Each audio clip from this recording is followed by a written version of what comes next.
신천지 이 대구교회에서 감염이 어떻게 시작이 됐는지에 대한 조사 아직까지 이루어지고 있는 상황에서 그렇기 때문에 이 대구 교회에 우한에 신천지 우한교회 신자가 있는 것이 아니냐 뭐 이런 의혹이 계속 나온 바가 있습니다. 어제도 한 유튜브 방송에서 이런 주장이 제기가 됐는데 먼저 좀 들어보겠습니다. 여보세요. 지금 중국 우한 편입자들이요. 거기가 우리 지교회가 있는 곳입니다. 우리 우한 지교회가. 근데 중국이 지금 보니까 700명이 넘게 죽었잖아요. 확진자가 3만 명이 넘잖아요. 그 발원지가 우리 지교회 있는 곳이라니까. 우리 성도는 한 명도 안 걸렸어. 어? 감사하죠. 네. 김평론가님, 이 녹취를 들어보면 우한에 신천지 지교회가 있다 이렇게 표현을 좀 하고 있거든요. 네. 그러니까 그동안에 이제 신천지 쪽에서는 예. 우한에 뭐 교회가 있거나 그렇지 않다라고 얘기를 해왔었거든요. 예. 근데 지금 설교 내용을 들어보면 교회가 있다고 하는 걸 지금 인정한 셈이 되는 거거든요. 지금 이 내용은 유튜브 채널 종말론 사무소라고 하는 곳에서 공개를 한 건데요. 예. 한 1년여 전부터 신천지 내용을 고발해 왔던 그런 이제 유튜브 채널이라고 생각하시면 됩니다. 예. 여기에서 지난 9일에 녹음된 녹취록인데요. 그러니까 지금 그 신천지 총회에는 12개 지파가 있습니다. 각각 무슨 파 이렇게 다 나누게 되는데 부산에는 야고보 지파라고 하는 곳이 있는데요. 예. 야고보 지파를 총괄하고 있는 일종의 종교 지도자라고 할 수 있죠. 그 사람이 신도를 향해서 신도들한테 설교를 할 때 우한에 이런 우리의 지교회가 있고 그 지교회에 있는 신도들은 우한에 있는 사람들이 사망자가 수백 명이 나오고 하는 상황 속에서도 감염도 안 됐고 사망자도 나오지 않았다. 이런 내용을 인정하는 게 포함이 되어 있습니다. 그런데 이제 이 부분에 대해서 신천지 측도 이제 입장을 내놓긴 했습니다. 네, 어떻게 나왔나요? 이 발원지인 우한에 신천지 예수교회 건물이 있다 이러한 이 주장에 대해서 예.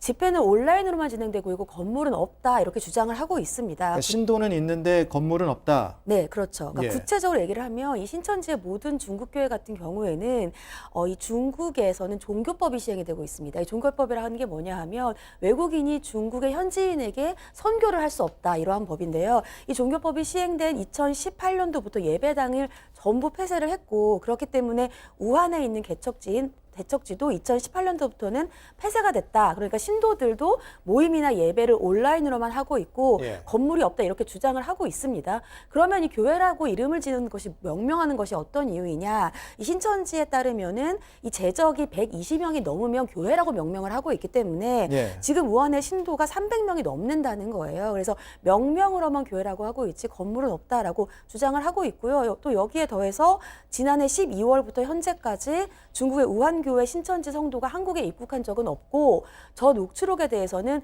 9일에 설교한 것은 맞다. 다만 저것은 교회가 폐쇄되기 전에 얘기를 한 것이다 라고 주장은 하고 있습니다.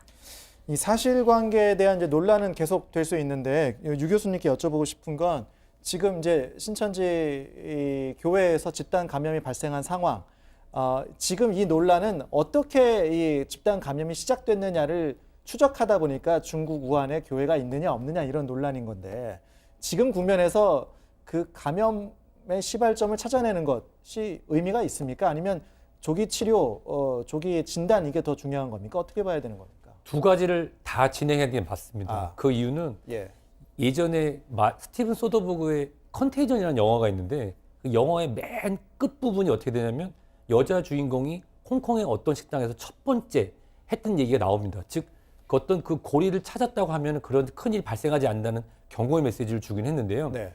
말씀 주신 것처럼 지금은 확산의 속도를 늦춰서 우리 13번째 그 사망자 사례처럼 적절한 치료를 못 받고 병원에 못 가시는 사례를 줄이기 위해서는 확산의 속도를 늦추고 분류를 통해서 중증 환자를 직접 입원시켜 치료할 수 있는데 집중하는 동시에 예. 고리를 꼭 찾아서 그 고리를 찾아서 그런 일이 다시 발생하지 않도록 예를 들어서 이 코로나19라는 것이 중국이나 동북아시아 지역에서 계절성으로 지속적으로 발생할 가능성도 제기되고 있기 때문에 만약에 중국이나 동북 지역에서 발생을 했을 때 이런 고리가 다시 나타나지 않게 차단하기 위해서도 꼭 확인이 필요합니다. 근데 지금 이제 굉장히 중요한 부분이라고 생각이 돼서 좀 말씀을 드리면요. 그러시죠. 그러니까 중국 우한에 뭐 신천지 교회가 있느냐 없느냐는 건 별로 중요한 게 아니에요. 그러니까 물론 온라인 예배를 했느냐 이게 뭐 중요한 것도 아니고 실제 신도가 존재하고 있느냐 이게 이제 굉장히 중요한 부분이고요. 예. 신도하고 어느 정도 교류를 했느냐 이걸 고리를 찾아야 된다는 거죠.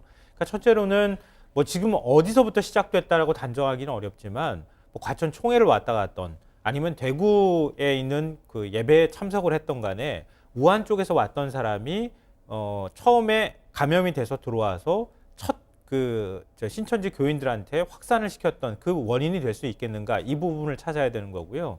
또 하나는 이 청도 대남병원과 관련해서 예. 지금 교주라고 얘기하는 이만희 총회장의 형이 사망해서 장례식이 치러졌다고 얘기를 하고 있잖아요. 예. 그것과 관련해서도 굉장히 많은 의혹이 제기되고 있는데 그때 예를 들어서 우한에 있는 신도가 같이 참석을 했던 적이 있느냐 이렇게 돼버리면 이 병원과 관련돼 있는 집단 감염과의 연관성 예. 그리고 대구 신천지 교인들의 감염과의 연관성 이런 것들을 찾아낼 수 있다는 거죠.